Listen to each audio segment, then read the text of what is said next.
Alô você, meu irmão, minha irmã de fé. Estamos aqui novamente De Frente com o Sagrado, o seu programa de amor e fé. Estamos na RS Play TV, canal 524 da Claro Digital. Como prometido, nós sempre temos no programa um convidado que é escolhido pelo meu querido Eric Rolf. Ele é que faz as pautas, perfeito? E sempre eu procuro trazer pessoas diferenciadas, porque o comum todo mundo já faz. Quando eu falo diferenciadas, são pessoas que venham agregar ao programa o seu conhecimento, a sua cultura, até a sua polêmica. Porque o nosso programa, ele procura trazer pessoas que tragam para vocês que estão aí o diferencial. E não podia ser diferente. Eu só conhecia de nome e das redes sociais, certo? Mas é uma pessoa que tem na sua bagagem uma história muito linda.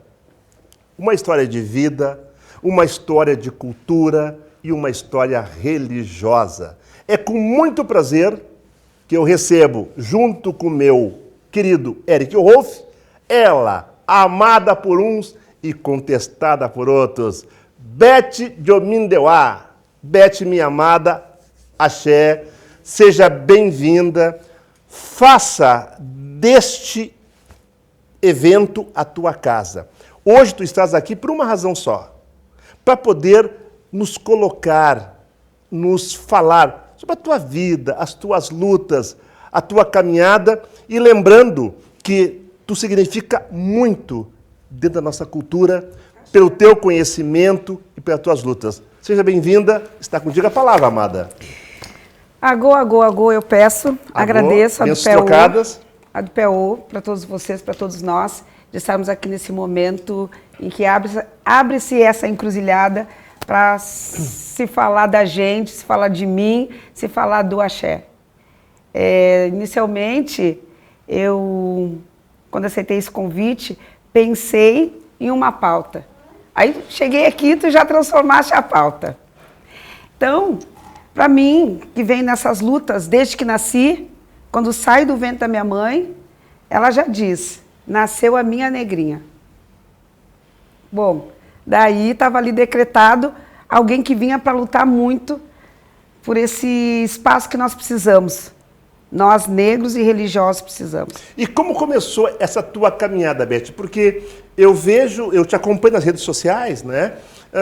Como é que tu traçaria essa tua caminhada e a tua luta? Porque tu, como disse, nasci negrinha, negrinha sou. Tá? Perfeito. Mas quando tu enfrenta a adversidade nesse meio para ser a Beth que tu és hoje? Então, passa pelo letramento, passa pelo conhecimento, passa pelo estudo. Eu sempre fui muito de estudar. Então, quando entrei para a escola, e por isso eu pontuei, quando a minha mãe disse, nasceu a minha negrinha, eu chego na escola e logo me deparo que essa questão de ser negrinha não é tão bom assim. E aí eu vou buscar por que ser negrinha, já que dentro da minha casa eu era especial e fora dela eu era a filha do demônio. Pela cor. Pela cor. E o que significava aquela expressão negrinha? Não era a mesma coisa, não tinha a mesma simbologia, o mesmo contexto amoroso, afetivo que tinha dentro da minha casa. E aí tu entendes que tem que começar a luta. Aí eu vou buscar esse conhecimento. E me deparo com o quê? Com uma África inexistente nos livros.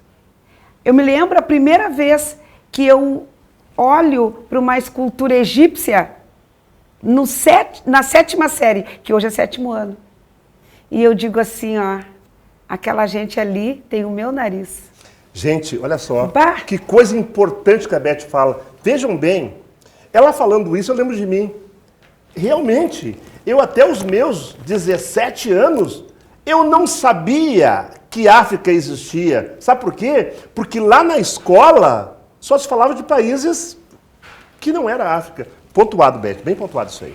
Uma Europa que a gente conhecia, linda, uma Europa inteligente, uma Europa que ditava a cor, que ditava a ética, que ditava a estética, que ditava a religião, que ditava a ciência. Sendo que essa Europa foi ensinada através dos mouros, que estavam ali, ó, no alto do norte da África. Mas eu não sabia disso. E daí eu olho para o povo egípcio e disse, essa gente se parece comigo.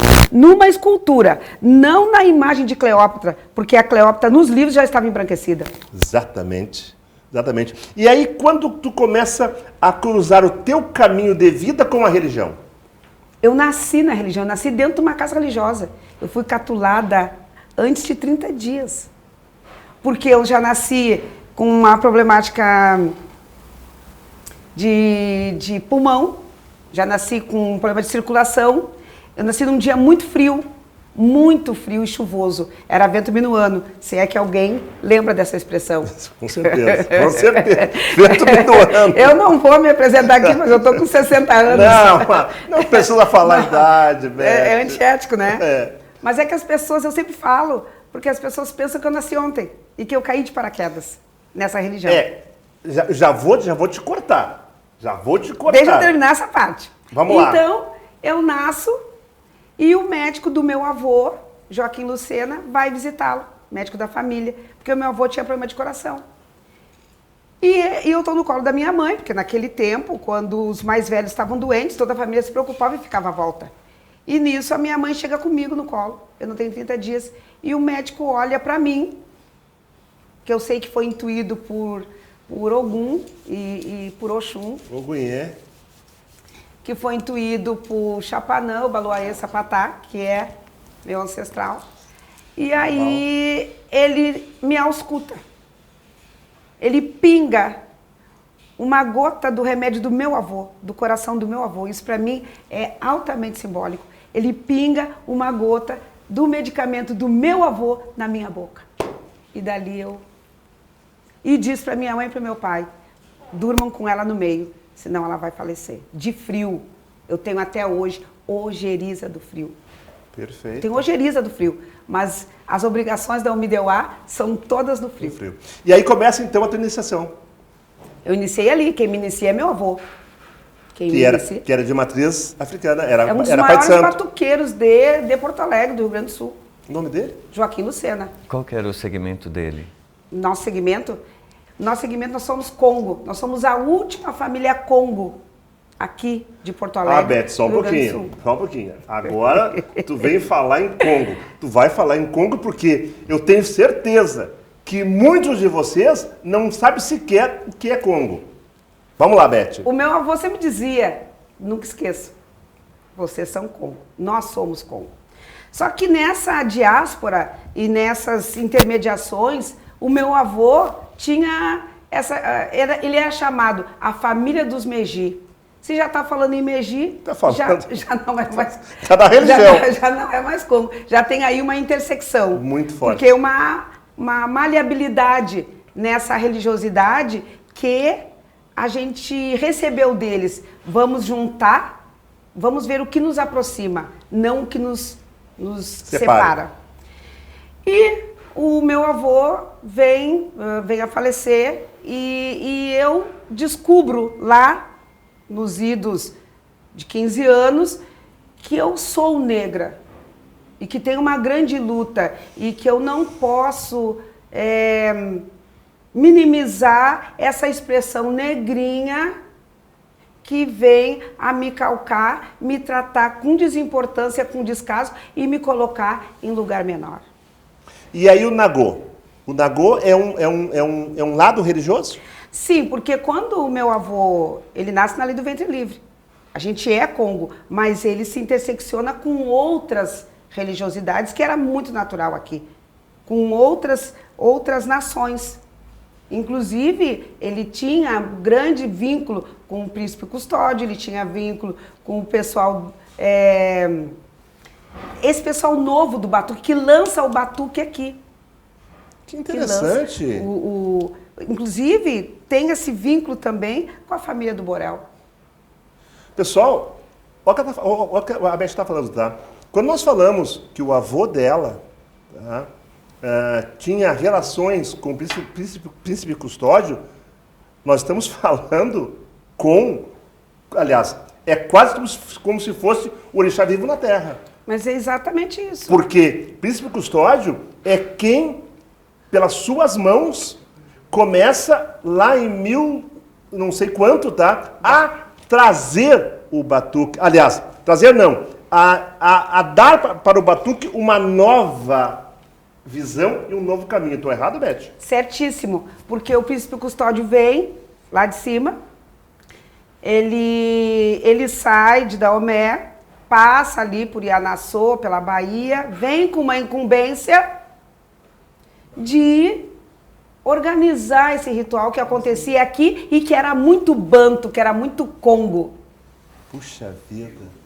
E o teu avô, nesse momento, pega esse conhecimento... Eles se organizam. Isso eu não posso te dizer, porque quando eu já venho ao mundo, eu não gosto de transformações. Quando eu venho ao mundo, o meu avô já está indo. Ele já está voltando ao Orum. Eu estou chegando e o meu avô está indo. Tu não teve tempo de viver isso ali, né? Não deu tempo dessa pesquisa. Porque quando eu vou perguntar para os meus familiares, eles dizem, olha, uma parte da nossa família ficou em Pernambuco. Outra parte veio para cá, para o Rio Grande. E os pedaços que a história, que a branquitude vai arrancando de nós, para a gente não saber quem é. Para a gente não saber de onde veio. Essas estratégias articuladas pela branquitude, pelo racismo estrutural, pelo racismo religioso, pelo racismo epistêmico, é que faz com que eu não consiga te dizer exatamente aonde é que foi que meu avô se junta, com quem ele se junta, mas o fato é que ele era conhecido, e nós éramos conhecidos como a família do Meiji. Eric, por gentileza, contigo a palavra. Algo muito interessante, a gente precisa datar. O seu avô, ele falece em que época, mais ou menos? Porque isso é importante para as pesquisas e para a gente é muito importante. É importante. Quando meu avô falece, eu nasço em 1965. Ele faleceu ali em 66, 67, 66 eu creio. Tem a data mais ou menos que ele estava se instalando por aqui? Porque isso também é importante a gente ter essas informações. Exatamente. O meu avô, ele se instala por aqui quando ele tem essa tal de liberdade e ele sai de uma senzala pela mão da minha bisavó, que era propriedade, essa palavra para mim é muito ruim pronunciar, mas era propriedade dos Lucena.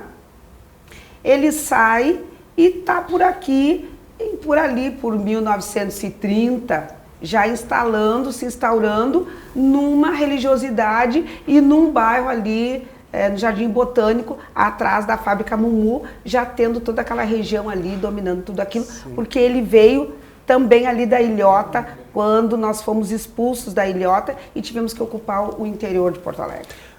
Amada, me diz uma coisa, e quando você passou a ser a sacerdote, Beth, a mãe de santo, Beth, aquela pessoa que hoje a gente sabe o quanto tu tens um empenho, né? Nessa questão, um empenho muito grande na intolerância, na questão religiosa.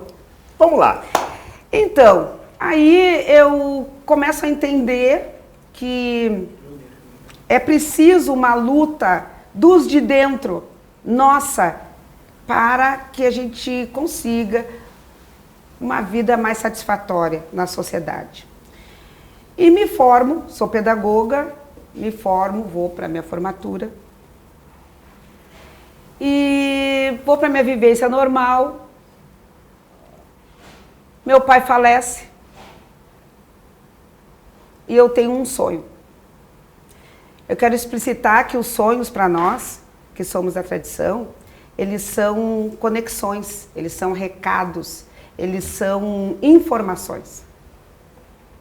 Eu nasci dentro da religião, eu sempre fui religiosa, mas nunca imaginei que eu teria esse cargo. Por isso que eu pontuo, essa gota que cai na boca do meu avô, a ligação. É a gota que cai na minha boca. É o teu legado.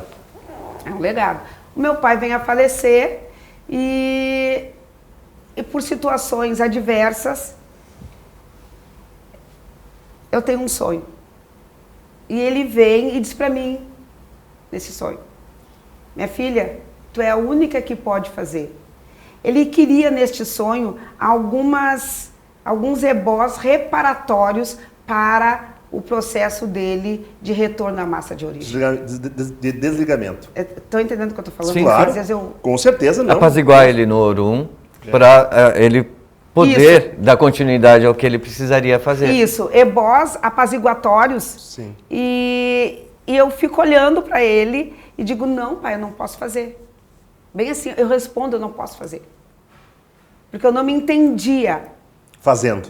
Não, porque para te fazer ebós reparatórios, atitudes reparatórias para o retorno, para a estabilidade no Orum, para quem morreu, tu tem que ter uma categoria.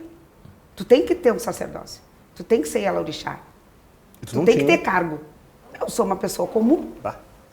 Pedagoga?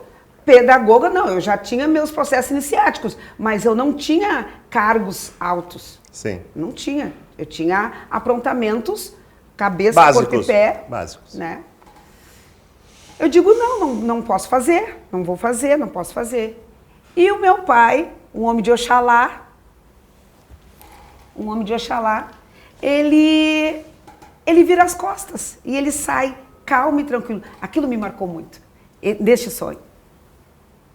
Ele não briga comigo, ele vira as costas nesse sonho, baixa a cabeça, porque quando a gente faz esse ato de baixar a cabeça, a gente está voltando à mãe, está voltando ao conhecimento, a estrutura está se rendendo. É um ato de rendição, Sim. submissão à nossa tradição.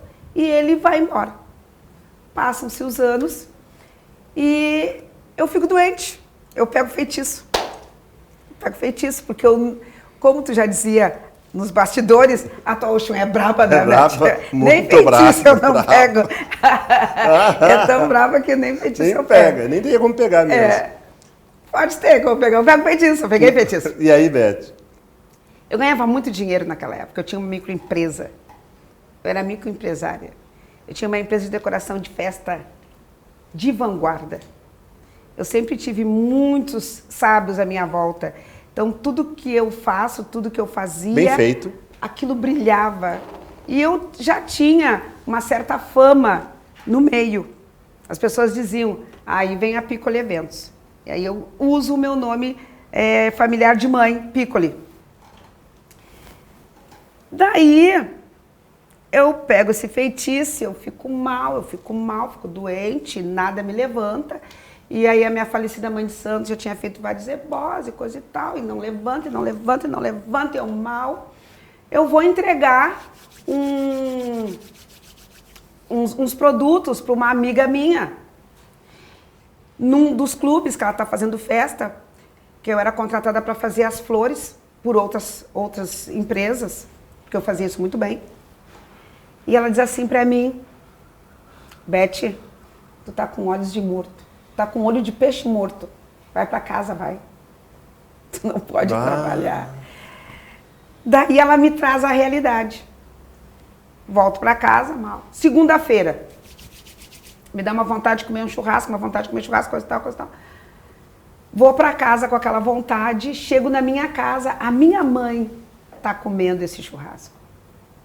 Segunda-feira, minha mãe fazendo churrasco, sozinha no meio do quintal, a churrasqueirinha aquela. Sim.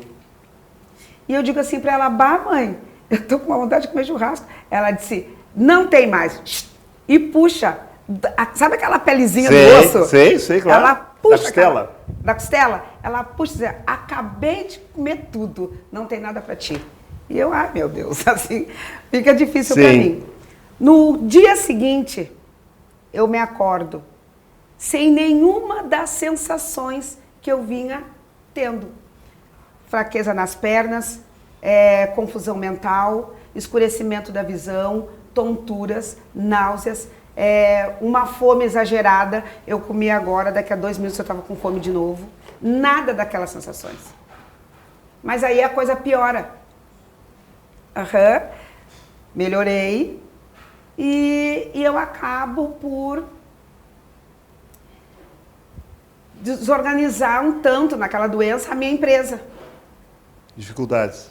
Sim, desorganizei financeiramente a empresa, coisa e tal. A minha mãe sai, porque os orixás fazem isso. Só quando a dificuldade aperta, a gente toma aquela bela água na bunda. Sempre assim. É que nós vamos tomar uma atitude. Então, aí eu procuro a casa da minha falecida mãe de santo. Ela estava lá, coisa e tal. A situação tá ruim, bababá. E ela diz assim, olha, isso aqui é a tua Oxum. Que obrigação. O Oxum começa a apertar. Então tá. Aí, num sábado de aleluia, por ocasião desta Dia época, dela, sábado. Eu, acho que na terça ou quarta-feira, eu digo assim para minha mãe de santo. Eu preciso cortar do prato para minha mãe. Ela era uma mulher de Ogum e ela fala assim, ué, sai, como é que tu sabe dessas coisas? E aí eu respondo para ela, eu sempre sou. Bah. Aí ela provoca. Aí ela pega e diz assim, traz uma galinha aí, sábado, 10 horas da manhã que eu vou cortar. Aleluia, pessoal. 10 da manhã, quando o orixá retorna da guerra. Eu entro, tô com um caminhão na frente, que eu tinha um depósito na frente da casa dela. Ela chegou com um aviário lá todo. Um caminhão lotado, porque eu ia fazer naquele dia umas 2, 3 festas, eu fazia assim pro final de semana, de tão requisitada que eu era. Eu tô com um caminhão e toda a minha equipe. Eu tinha naquela época uma média de uns 15 funcionários. Para decoração de festa era bastante, sim, em termos de organização. Aí eu pego, eu estou com um traje preto, que era o uniforme da minha empresa, escrito em letras douradas, Picolé Velas. 3319 5240. E eu entro no salão com essa roupa. E ela me olha. Gente, eu não sei até hoje como ela não me correu do salão. De preto. Eu tô toda de preto, uniforme chiquetésimo. E ela diz assim, cadê a galinha? A mulher de Ogum não fala muito, né? E eu disse assim, tá aqui. Apresento a galinha para ela. Ela arreia o prato no chão. Ela sacraliza aquela galinha. Quando cai a primeira gota de achorô, começa a chorar. E chora. Chora. Muito. Muito. Imagino. Compulsivamente. Imagino. Eu estava retornando. Dali, eu vi aquela corrente. Era como se visse todos os orixás. Eu não sei como eu estava de frente para a corrente. Eu sei que eu via, eu não poderia estar de frente para a corrente. Porque o corte é de frente para o quarto de santo. Tá de costas para... Mas eu estou te colocando a visão que eu vivenciei. Eu olho todos aqueles meus irmãos e eram como se fosse toda a África me esperando. Todos eles em silêncio, assim que eu vi. Me olhando. E eu ajoelhada. Então, a gente ajoelhada, quem se ajoelha enxerga tudo grande. Todos eles eram enormes, perto de mim. Passou e a minha falecida mãe de santo veio a morrer. Eu não tinha cargo. E eu vou para outros pais que vão dar continuidade. Até a tua casa. Eu não tenho casa ainda. Não tenho casa. Aí eu tenho que dar continuidade à minha vida espiritual. E eu vou para a mão de uma outra pessoa. E chego na mesa dessa pessoa e ela diz para mim: a tua Oxum quer casa. Tu tem que te aprontar para ter uma casa. E eu digo assim: olha, pai, não, eu estou respeitando muito o seu oráculo, mas eu não creio nisso, eu estou falida. Eu não tenho como fazer isto. E daí ele disse, mas ela está dizendo que vai acontecer. Vamos marcar para julho? Vamos marcar para março? E eu disse, não, março não dá.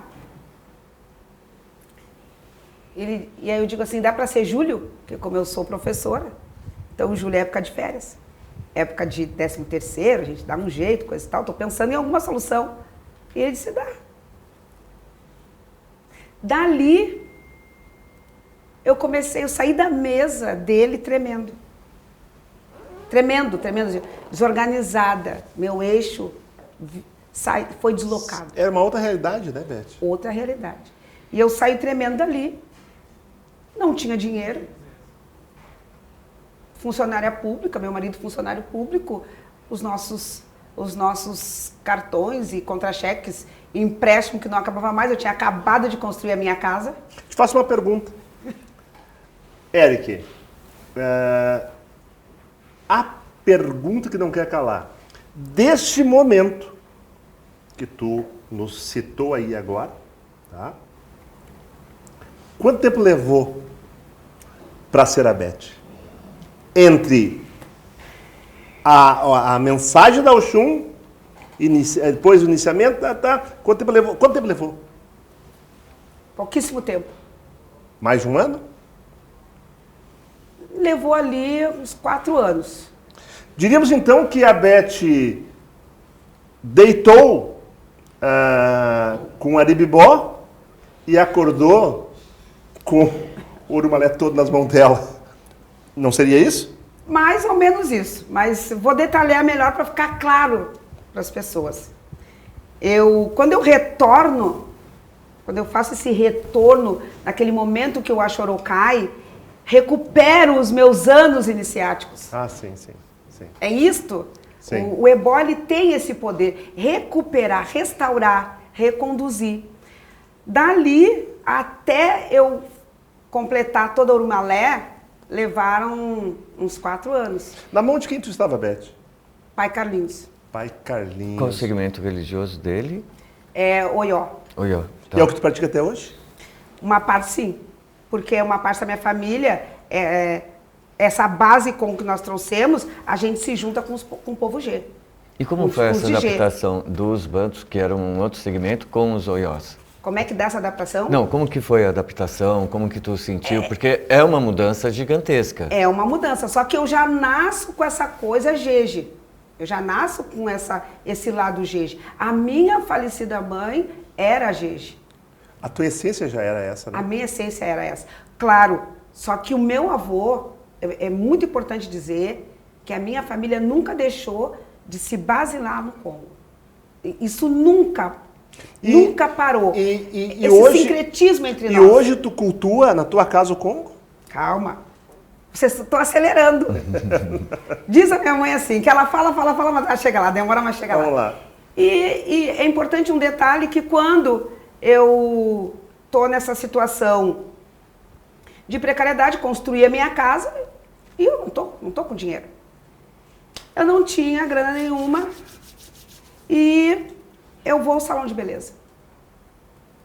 Eu vou no salão de beleza, afinal de contas eu não tenho dinheiro, mas eu não posso ficar assim, vou me arrumar. Vou fazer minhas tranças. Sim. Chego no salão de beleza, tremendo, e umas moças africanas, aqui bem pertinho, na Bento, elas tinham um salão lá, Transáfrica, e simplesmente ela diz assim pra mim, tu queres um café? E eu digo não. Por quê? Eu tremia tanto que o café poderia cair, e eu não queria passar vergonha. Ela vai, insiste para eu tomar o café, e quando ela traz o café, ela foi buscar o café, e eu olho para o espelho, eu estou de frente para o espelho, e digo assim, não, vou, só um pouquinho, o senhor não fez isso comigo, eu estou sozinha, como é que vai acontecer isso? Eu não sei como fazer. Eu olho no espelho, só que eu olho no fundo do meu olho. no cristalino do meu olho. E nesse exato momento, cria-se uma bolha, um espaço, e desce um livro desse tamanho. À medida que o livro vai paginando, que o meu avô, que alguém vai paginando aquele livro, ele vai entrando na minha cabeça. Ele vai entrando na minha cabeça. Ele vai entrando na minha cabeça. Quando ele termina de ser paginado, eu só ouço, muito fácil. E já entendia tudo? Parei de tremer na mesma hora. Ela trouxe o café, eu peguei o café e tomei. Que lindo. História bonita. Lindíssimo. Muito bonita. Ela me trança, só que quando ela termina de me trançar, eu olho no espelho e eu já não sou eu. Transformação. Transformação. Pessoal, a Beth não é assunto para um programa. Não tem como. Não tem como porque a história dela é muito bonita e nem eu sabia que tinha tanta coisa para explorar na Beth. Veja que ela fala numa língua, num linguajar que muito batuqueiro, que talvez critique ela muitas vezes, não tem história para contar. Hoje eu ouvi, veja bem, eu só consegui ouvir, nós só conseguimos ouvir isto aqui da sua história. Então, eu já quero deixar para vocês aqui que a Beth será a nossa nova convidada. Eu vou parar exatamente aonde ela renasce através da recepção, do entendimento, da cultura, da ciência, através do seu ancestral, que se manifesta espiritualmente e diz para ela o seguinte: minha filha, eu estou te concedendo o conhecimento, o esclarecimento, e daqui para frente te olha, tu és uma nova mulher. Nós vamos parar aí, porque o nosso tempo é muito curto e eu não sabia que a história era muito longa. Então, vamos parar aonde a Beth renasce através do seu ancestral. Depois vai ter como que ela se torna Beth, porque aí nós vamos falar assim, né? Veja bem, vocês lembram que levou 4 anos para ela poder chegar onde chegou. Mas a história não para aí. Eu vou querer saber quando ela recebe esse legado, quer dizer, o segundo legado, porque a Beth é uma história. O primeiro legado foi quando ela recebe o sublingual do seu avô através do médico da família. Ali ela está recebendo um primeiro legado. O segundo legado é a confirmação do primeiro. Perfeito? Sim. E aí nós vamos parar aqui para então no próximo programa, com bastante calma daí, quer dizer, calma não, nós temos muito curto, né? Mas nós podemos encerrar essa história para ter sentido, certo? E vale a pena nós ouvir. Eric, faz uma pergunta por gentileza. Bom, é importante para nós, como que tu se posiciona como sacerdotisa, quais que são as maiores dificuldades, ou como que é dar um grito de guerra sozinha, porque muitas vezes está sozinha, né? É bem isso, Érica, a tua pergunta é muito pontual. Como é que a gente vai se posicionando, a gente vai andando e vai se descobrindo? Eu fiz esse processo olhando para trás. O símbolo do nosso terreiro, eu sou sacerdotisa e Yalorixá do Ilê Axé Mideuá. E quando eu vou olhando para trás, esse símbolo que nós trazemos, que é o Sankofa, eu me apoio naquilo que eles fizeram e o que eu tenho que fazer hoje. Hoje, nós fazemos esse legado para evocar uma África. Evocar uma África. O conhecimento me ajudou muito. Ir aos livros me ajudou muito.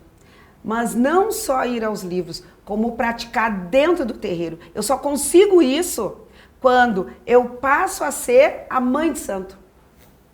Quando eu passo a ser a Yalorixá. Quando eu passo a ser a sacerdotisa. Que eu entendo que o terreiro é muito mais do que um espaço para a gente organizar uma religião mágica. Uma ciência que até agora o Ocidente não deu conta. Bom, não podemos esquecer do perfeito. brinde. Pessoal, eu peço desculpas, tá? E peço desculpas a Beth. Beth, desculpa. Sim. A tua história, eu não consigo contar em 30 minutos. Eu não consigo. E É muito rica e vale muito a pena. Veja bem, né? Eu estou surpreso, pessoal, porque a Beth, eu só conhecia de redes sociais. Eu não sabia de onde que ela veio, não sabia, sabe? Porque na religião nós temos muitas polêmicas. Porque assim, quando uma pessoa, né, demonstra ter uma história e fala sobre ela, e ela se torna um expoente, quanto mais tu for expoente, mais tu vai encontrar adversários, críticas. Aí as pessoas pegam alguma coisa ruim tua, porque nós não somos perfeitos, né? Quem de nós somos perfeitos? Então, elas vão lá em 10 anos atrás, 5 anos atrás, mas tem uma pessoa que fala mal de ti. Tem uma pessoa que não gosta dela, não gosta dele. Isso é normal, perfeito? Mas o que me surpreende muito é porque eu não conhecia a história da Beth. Então eu quero convocar vocês para que ela vai retornar a esse programa, tá? Para contar então a terceira fase, porque a primeira foi o primeiro legado, o segundo foi o renascimento e o terceiro é a caminhada até aqui, perfeito? Bom, queria lembrar vocês que eu queria deixar aqui um brinde, tá? Eu pertenço ao Ilhéu Afonjá, em Salvador, hoje da Banhana, foi da mãe Estela, tá? Eu tenho uma camisa, tá? Que sempre que eu vou a Salvador, eu vou lá e eu compro e trago para dar para os meus amigos. Se você está nos assistindo, se você está vendo o programa, vá lá no Facebook da Sobelc, Sociedade Beneficente União e Caridade. Procure no Facebook, tá? E lá você vai deixar um recado. Eu assisti o programa aonde participou a mãe Beth. E diga alguma coisa que ela falou.